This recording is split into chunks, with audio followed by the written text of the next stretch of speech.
Hey, everybody. Thanks for joining us for another week of Beach Boss right here on your screen in front of you. I'm your host, Michelle Yu. Joining me right now is our resident beach boss. That's Mr. Ray Paulick. Ray, I love the fedora. No insults today. I think you look amazing. Well, it's a beach day here in Del Mar. It's like 80 degrees here. That I sounds don't know. terrible. I don't know what happened. I don't know what happened Breeders' Cup week, but it was foggy and cool, and it's all of a sudden it's turned to summer. Wait, I have to say I was very appreciative of the weather for Breeders' Cup week because I'm already running around like a chicken with my Yeah. head cut off. I did not need to be hot and sweaty also. So Did, I love that weather. I am not loving it. It is 93 degrees at my house here today. oh, did I tell you what a fantastic job you did with You didn't, but you all can. this stuff? It was great. I watched the Breakfast of the Breeders' Cup, and you were on the spot everywhere. It seemed like I tried to work my fanny off. So thank you for watching and appreciating. you did a great job.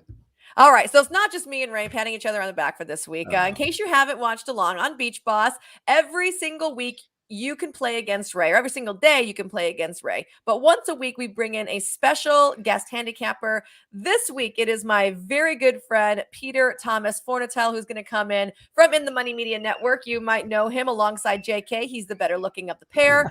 And he's an astute handicapper as well, although he has terrible taste in hats, apparently. What are you wearing right now? This is my Brooklyn bunker hat representing my normal studio, which is under repairs, which is why I'm sitting up here in my living room. But this is very alien to me, being on the live stream and not being the guy with the fedora. So, but yeah, you're pulling it off well. Weird. Hey, look, you're wearing your Old Smoke shirt. I got mine on too. All right, we've got Old Smoke representing Old here. Smoke on. You've got Ray's got the awesome Aloha shirt. I apologize, I didn't get the memo, but how embarrassing would it have been, Ray, if we'd worn the exact same hat? So maybe it's just as well. You have a better collection than I do, I'm sure. I like Ray's hat. But by the we're talking about weather, Pete. What's the weather like where you are?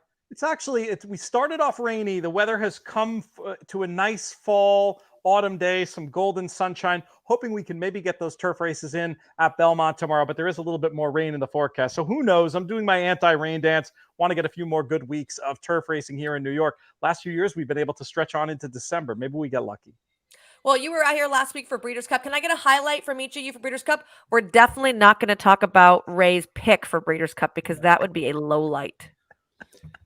Yeah, the highlight for me really was watching the two Japanese horses win, because I've spent a lot of time in Japan going racing and trying to get people to send horses here, and they finally started doing it in earnest. Kate Hunter did a great job recruiting. And for them to win two races is big for not just for Japan, but it's going to be big for the Breeders' Cup going forward. The Japanese love to bet money on horse races, and I think going forward, it's going to be a bigger deal than it was this time, where they bet like 13 or 14 million, I think. Excellent. I loved Love's Only You, so I was a big fan of that one. Definitely. What about you, Pete? What did you think? That would have been on my short list for sure, but I'll go with one that meant something to me personally, and it was a great performance on the track. I really enjoyed in the first Breeders' Cup race, CC getting the job done in the filly and mare sprint from Michael McCarthy, a good friend, and it definitely right away got the bad taste out of the mouth of the debacle that was the end of Friday. So for me, that was good. It was like a total mood changer and got me back serious about things and not sulking so much. I'll just plug my own show, by the way. My show, The Owner's Box. We had Bo Hirsch, owner of CC, on this week, so you can listen to that as well if you feel like downloading. All right, let's get right into the fun now. We've reminisced. We've been too nice. I feel like I need to be meaner to you guys. This is like not going the way I generally like it to go. So basically, every single day, you at home can play against Ray. It's absolutely free. You just go on to dmtc.com/contests and you sign up to play against Ray. We're going to give you $100 mythical wager every single day to bet in the race of our choosing. Now, once a week, we bring in our guest handicapper to try to do the same thing. Just want to let you guys know, once again, the prizes for this time. It is a 2022 VIP trip to Del Mar, including 2 nights at the hotel and a travel stipend. So if you don't live in the area, we're going to help you get here anyways. Also want to remind you that tomorrow, Saturday, is College Day at Del Mar, which is very cool and very new. So if you show a valid school ID, you get free admission and access to an exclusive area for seating in the grandstand. So should be super fun. Bring your party hats out. And if you are local, of course, we're not paying for you to get there this time. We'll pay for you to get in, come and enjoy. And maybe you can play one of the picks that these guys are going to give. So the race we're going to talk about is race number 4 on Saturday. That's allowance optional claiming event going 1 mile on the main course. Ray, age before beauty always. Who do you have? What are you going to do with your $100? Well, first of all, can I add to the prize for next year? Yeah. On the days Dinner with Ray. On the days when the winners come to Del Mar with their VIP tickets and everything, I will give them my free analysis of the day's card, and that is really that is worth something. You take every horse I like and you throw it out.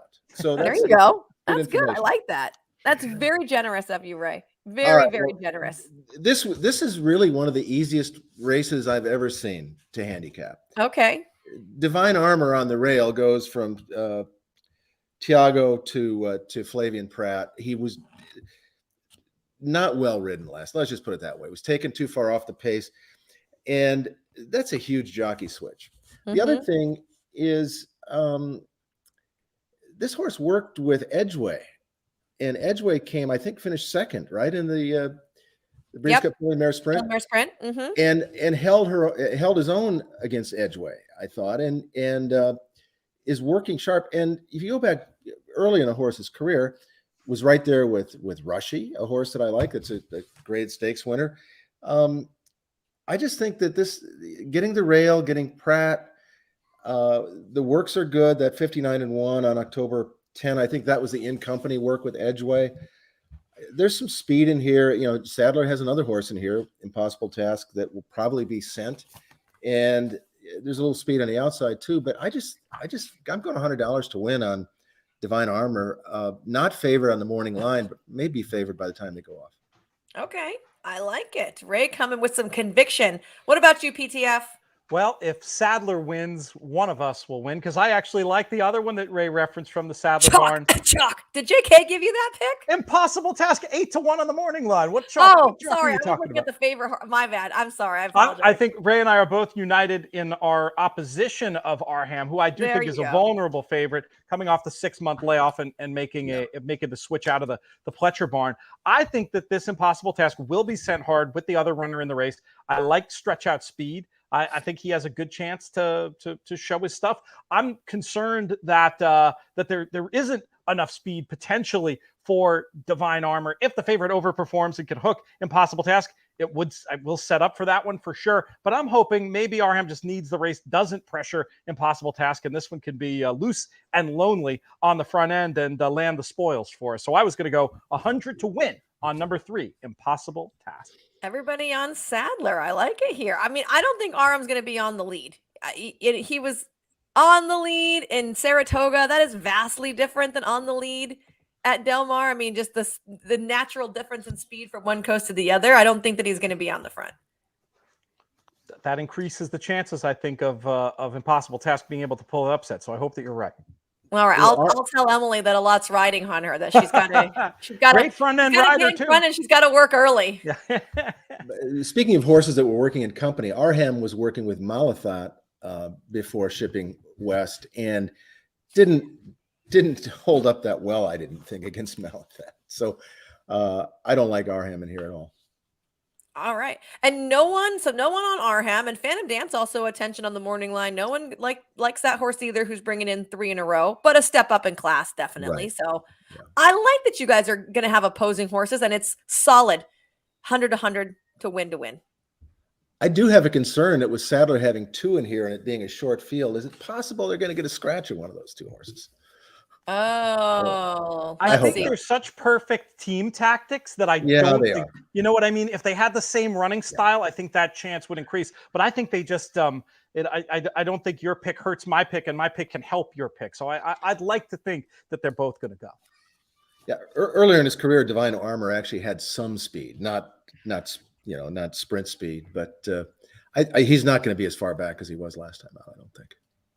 All right, so we have $100 to win on the two saddlers going head to head for race number 4. That is our Beach Boss race for this Saturday. Don't forget, not only do we have 3 more weekends worth of racing here at Del Mar, you can play against Ray every day. You just go on to dmtc.com/contest to sign up, and someone gets to come to Del Mar if you end up making the most money on a VIP trip, pretty much most expenses paid.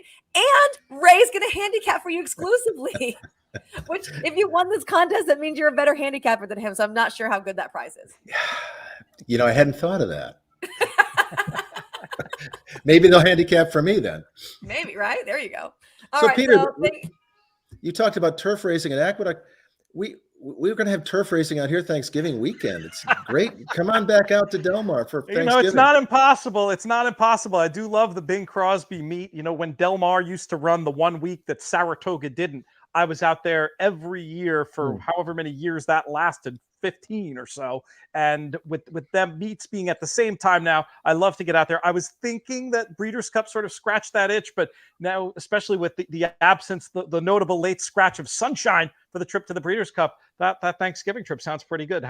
Where can I get some good turkey out there? Wait, did you see that? Like, we had a Pavlov's dog situation when Pete started talking about Thanksgiving. He's like, yeah, rubbing his belly. I'm already loosening the belt preemptively. I know it's tough to get pulled away from Thanksgiving Aqueduct at my house. It's tough to get pulled away from Aqueduct in November. I know it's a beautiful place to go. Well, now that I used to be a regular there that weekend. Now that they've moved the stakes calendar and those big races do move out into early December, but it's going to be, it's a good weekend of racing around the country. I might as well play it from Del Mar. Yeah, hey, Pete, I did like it when the Cigar place that you went Miles this Thanksgiving week? weekend. Favorite place that I went? Oh, I was all over the Pacific Coast Grill. I think I went. I went 7 times in 8 days. Just the 7 times in 8 days. Hold on, let me check my phone. I don't think I got the invite to any of those dinners. You were too busy. You're running back and forth, and I would have invited you in the balloon, but you'd originally told me you were busy that day too. Oh, I definitely wanted to go on the balloon. I was jealous about that. I never get to go do cool things like that. They have them all the time out there. Next time through. My husband actually is deathly afraid of heights. He won't even go like 2 stories up in a grandstand. So 0 chance he gets in a hot air balloon. It was terrifying. I've got to admit, there was no acting in that video. Oh, but I'm a little heightsy. I think if you're a heights lover, it's no big deal. Naomi and her boyfriend Alejandro were happy as clams up there, just talking like nothing was wrong. Meanwhile, I can't look down. Nothing's wrong. You're just floating above the air. Nothing's wrong. What's the line? What's the line? Wicker powered by fire. It's definitely a bit of a dodgy thing, but we got back on terra firma and we had some good ideas in our little hot takes in the hot air handicapping as well. So hopefully folks enjoyed that. Well, thank you everybody for joining us here on Beach Boss. Don't forget, we'll be back next week and you can play against Ray every single day. PTF, tell people where they can find you if they like you for some reason. Yeah, if you want more of my act, inthemoneypodcast.com. Follow In the Money Media on YouTube and also wherever you get your podcasts, iTunes being one popular pick. We've got loads of podcasts, including this fantastic show called The Owner's Box. The host sometimes wears her hair in the style of something like Mickey Mouse meets Princess Leia. But I like it. She's pretty cool other than that. I like it. And at least I never broadcast from a bathroom. Now there's a very obscure callback to this summer that a few, like the 4 people that get that reference are laughing though. I'll give you that. That's because they're fans though. All right, we're done here. We're going way off the rails. Thank you guys. Good luck on both of your picks. We've got race number 4 as Saturday's Beach Boss. We're going to have Divine Armor for Ray Paulick, and we're going to have Impossible Task for PTF going head to head. Hope to see you guys here next week.